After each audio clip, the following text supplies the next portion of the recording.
अस्सलामुअलैकुम। आप सब कैसे हैं? उम्मीद करती हूँ कि आप सब खैरियत से होंगे। देखें, आप जितनी पॉजिटिव होंगे आप उतने कामयाब होंगे। पॉजिटिविटी जो है ना, वो कामयाब इंसान का अच्छा गुण है। आप जितना अच्छा सोचेंगे उतने पॉजिटिव रहेंगे और उतने सक्सेसफुल रहेंगे। आपने जितने भी कामयाब इंसान देखे होंगे वे हमेशा ही पॉजिटिव रहते हैं। वो अपनी ज़िंदगी में निराशा को आशा में बदलने का गुण रखते हैं। आप जितना सच और सही सोचेंगे आप सक्सेस की तरफ जाएंगे। जैसे ही आप ये सोचेंगे कि मैं यह काम नहीं कर सकता या मैं ये काम नहीं कर सकती, फ़ौरन ही दिमाग को ये मैसेज जाएगा कि आप ये काम नहीं कर सकते हैं। और आप जितने पॉजिटिव रहेंगे और आप जैसे ही ये सोचेंगी कि मैं ये काम कर सकती हूँ, तो दिमाग को फ़ौरन ये मैसेज पहुँचता है कि आप ये काम कर सकते हैं और आप उस काम को बहुत ही आसानी के साथ कर लेंगे।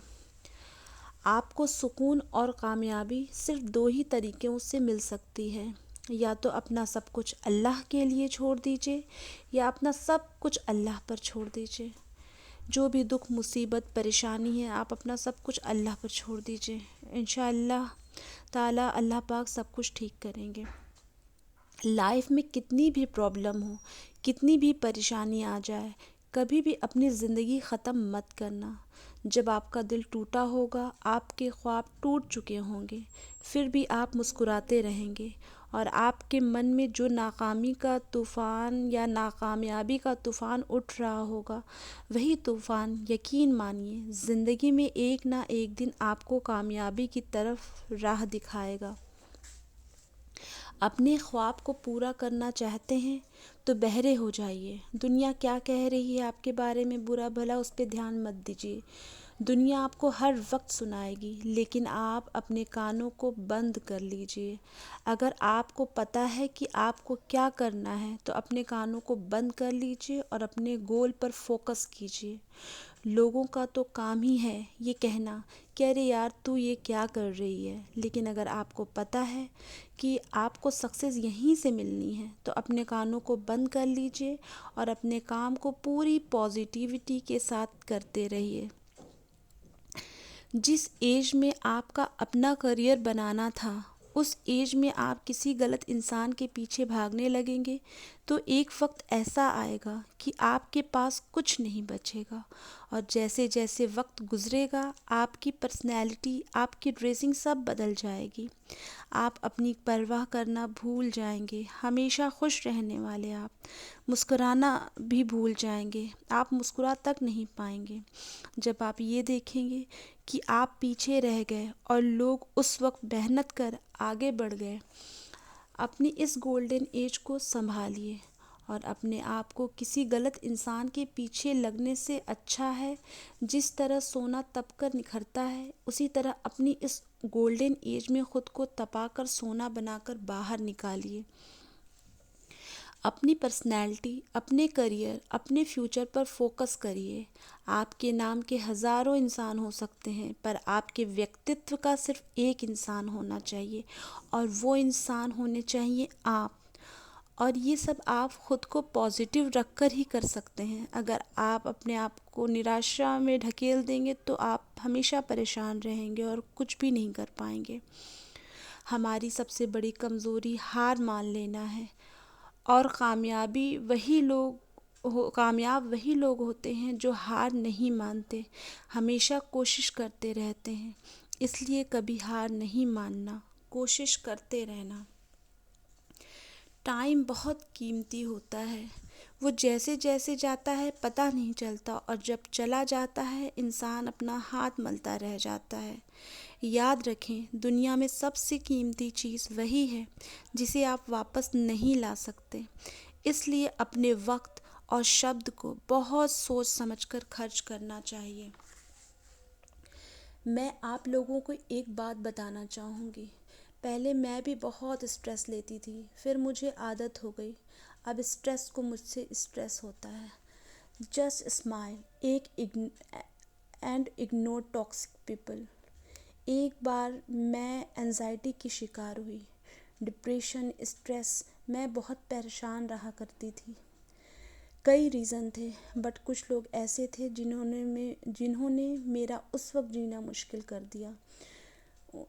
उन्होंने मेरी ज़िंदगी हराम कर दी थी और मैंने करा भी ली। अब तो कोई करके देखे। अजीब तरह के लोग होते हैं भाई इस दुनिया में, पूरे वक्त टेंशन देते रहते हैं। बहुत सालों तक मैं परेशान रही। धीरे अल्लाह ने मेरी मेंटल हेल्थ को स्ट्रॉन्ग कर दिया। मेरी सिचुएशन चेंज हो गई। मेरे माइंड में आया कि मैं अब उनसे बदला लूँ। जो चीज़ उन्होंने मेरे साथ की उनके साथ उनका डबल कर दूँ। लेकिन फिर मैंने सोचा, यार तो पागल है क्या? इतने साल उन्होंने बर्बाद किए तुम्हारे अपनी जलन और खुन्नस में। अब तो उन्हीं की वजह से फिर अपनी ज़िंदगी बर्बाद करने चली है। उनको उनके अच्छे या बुरे में टाइम ही क्यों देना? उसी टाइम को तू अपनी खुशियों में, अपने बच्चे के लिए, अपने घर के लिए लगा सकती है। देखो बेटा नेहा, जो लोग तुम्हें कभी पसंद नहीं करते थे, तुम्हारे अंदर खामियां ही खामियां देखा करते थे, और उस वक्त तुम उन्हें प्यार करती थी, उनकी इज्जत करती थी, उनसे डरती थी। तुम कमज़ोर थी उनके सामने, तब उन्होंने तुम्हें इज्जत नहीं दी, तुमसे मोहब्बत नहीं की, तुम्हारी मुआशरे में सिर्फ बुराइयां ही गिनवाया करते थे। ऐसे लोगों के लिए तो तुम्हारे दिल में उनके लिए ना तो इज्जत बची है और ना मोहब्बत बची है। अब वो तुम्हारी इज्जत क्या करेंगे? तो ऐसे लोगों से अपने आप को दूर रखो, खुद को बचाओ और उनसे दूरी बना लो। और जो टाइम उनकी बुराई के लिए खर्च करने वाली हो, उसे अपनी और अपनी फैमिली की वेल बीइंग में लगाओ।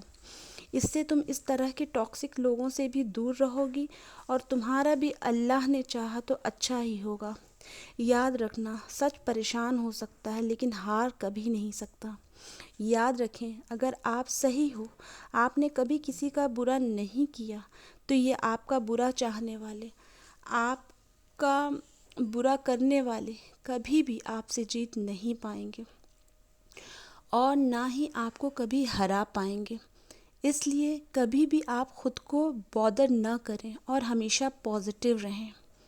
हमेशा खुश रहने की कोशिश करें और सिर्फ कोशिश ही ना करें बल्कि हमेशा खुश रहें। खुद को रूटीन में लाएं, अपने रूटीन को फॉलो करें, खुद पर फोकस करें, किसी का बुरा ना करें और अपना बुरा होने भी ना दें और किसी को भी अपना बुरा ना करने दें। फ्रेंड, आप सभी ने सुना होगा कि हमें जो जितनी ज़िंदगी मिली है उसमें हम सभी को एक किरदार निभाना है, फिर अल्लाह के पास चले जाना है। पर एक बात हम सब जानते हैं कि हमें एक ही दिन में कई किरदार निभाने होते हैं। हम अपने घर में डिफरेंट होते हैं, अपने वर्क प्लेस पर डिफरेंट होते हैं, अपनों के साथ डिफरेंट होते हैं और गैरों के साथ डिफरेंट होते हैं। इस किरदार को हमें अच्छे से निभाना चाहिए, लेकिन ख़ुद को लिमिट में रखना चाहिए। किसी भी काम को या किसी भी किरदार को दूसरे किरदार या काम पर हावी नहीं होने देना चाहिए। सभी कामों को अच्छे से प्रॉपर वक्त पर करना चाहिए। आज की जो नीड है ये आज की नहीं है, हमेशा की नीड है। अगर आप डिप्रेशन में नहीं जाना चाहते हैं, ख़ुद को मेंटली फिट रखना चाहते हैं, तो दबंग बनिए, क्योंकि दबंग लोगों को बीमारियां छू करके भी नहीं जाती। इसके बहुत सारे फ़ायदे हैं। आप अपने स्किल्स पर काम करना शुरू कर देते हैं, आप ख़ुद पर फोकस करना शुरू कर देते हैं, आपको अपने अंदर एक कॉन्फिडेंस फील होने लगता है, आप ख़ुद पर यकीन करना शुरू कर देते हैं और सबसे बड़ा फ़ायदा ये है कि आप अपने पैरों पर खड़े होने की कोशिश करते हैं और खड़े होकर दिखाते हैं। दबंग लोगों को ना तो दिल की बीमारी होती है और ना हार्ट अटैक होता है और छोटी मोटी बीमारियां तो कोसों दूर भागती हैं। इसलिए मेरा आप लोगों से यही कहना है कि अपनी शर्तों और अपने दम पर जीना सीखें, किसी से ना डरें सिवाय अल्लाह के। अल्लाह ही है जो हमें मौत के मुंह से निकाल सकते हैं, डूबते हुए कारोबार को बचा सकते हैं, डूबती हुई कश्ती को किनारे लगा सकते हैं। अल्लाह ही हैं जो बे औलाद को औलाद दे सकते हैं। ये या अल्लाह, बड़ी मुश्किल में हूँ, बर्बाद हो चुकी हूँ, लोग झूठे इल्ज़ाम लगा रहे हैं, तोहमतें लगा रहे हैं, बदनामी हो रही है, लोग मेरी इज़्ज़तें उछाल रहे हैं, क्या तू मेरा सहारा बनेगा? तो अल्लाह कहते हैं बनूँगा। मेरा अल्लाह, तू मुझे इन चीज़ों से निकाल सकता है? तो अल्लाह कहते हैं हाँ, निकाल सकता हूँ। बहुत निगेटिविटी है, कर्ज में डूब चुका हूँ, क्या आप मुझे निकाल सकते हैं? अल्लाह कहते हैं हाँ निकाल सकता हूँ। अल्लाह के पास ना पावर की कमी है ना ख़जाने की कमी है। अल्लाह से बस रहम मांगना, हक से नहीं, क्योंकि अल्लाह गफ़ूरुर रहीम है, उसने रहम का वादा किया है। अल्लाह से रहम मांगना, अल्लाह से इस दुनिया में अपने लिए इज़्ज़त मांगना। ये मेरा पहला यूट्यूब वीडियो है। आप लोग प्लीज़ मेरे चैनल को लाइक शेयर एंड सब्सक्राइब कीजिएगा। आप लोग करेंगे ना? प्लीज़ करना। अल्लाह हाफ़िज़।